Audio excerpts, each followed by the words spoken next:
welcome to Recount Part 4. Now we have written your introduction, we've drawn the pictures and recorded your recount, and now you have written the whole of your recount. So today we are now going to look at how we edit it. So you need to check for capital letters, full stops, make sure it all makes sense. But we're also looking at how we can improve what we've said. So I'm going to start off by having a quick look at the introduction that I wrote the other day. It starts off, on the weekend, I celebrated Mother's Day at home with my son, Ned. My eldest son could not come because of the coronavirus. Mother's Day is a time when children tell their mum how wonderful they are and how much they love them. Now, I've got my capital letters in the right place. I've got them at the beginning of the sentence. I've got full stops in the right place.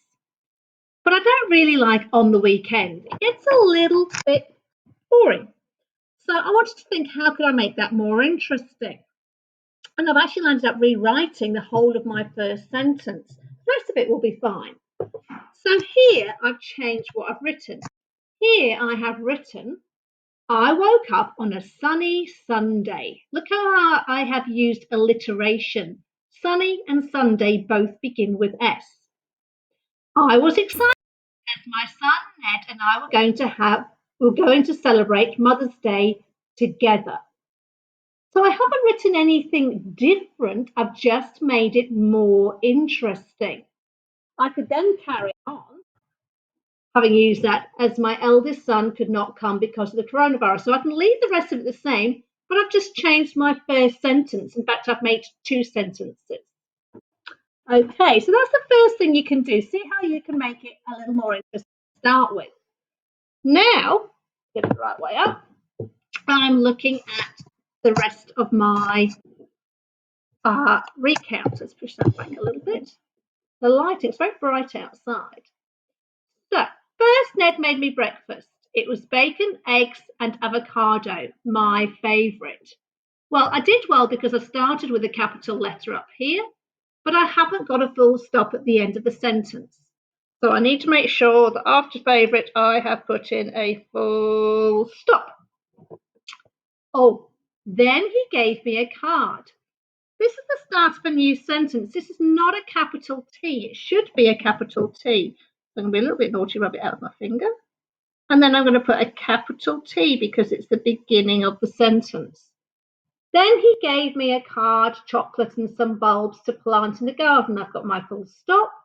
I start with another capital letter. There were daffodils and tulips. The plants would come out in spring. Next we went. Now, went is a word I find very boring. Sometimes it's fine, but I was trying to think of what else could I put instead of went. So how did I get to Bungendore? Well, I didn't run there, but I did go in the car. So I could change that word. It'll be a little bit more descriptive because it tells me how I went to Bungendore. So I rub out went and I write drove. Just makes it a little, that is a bit funny, but you'll be writing with this pencil without a board pen. So next we drove to Bungendore and got a coffee. Got, that is another word I don't like. So what else could I put instead of got a coffee and a hot chocolate? Well, we bought them. I'm just going to write bought. I don't say buy. Buy is in the present tense, so I write we bought. It's a more interesting word. I've squeezed that word in there. You can just about see. B-O-U-G-H-T. Not we buyed a coffee, but we bought a coffee, a hot chocolate, and some cookies. I could put in something like some yummy cookies or some white chocolate chip cookies. So, go back through your recount. First of all, check that you've got capital letters, full stops, and that you haven't got capital letters in the wrong places. Check for those capital B's. They have a habit of sneaking in. Make sure every time you've used the word I, you have used it as a capital I. Then go back and think of some more interesting words that you could use. Try not to use went. Try not to use got. And try to think of a more interesting way of saying on the weekend. So just target those particular words.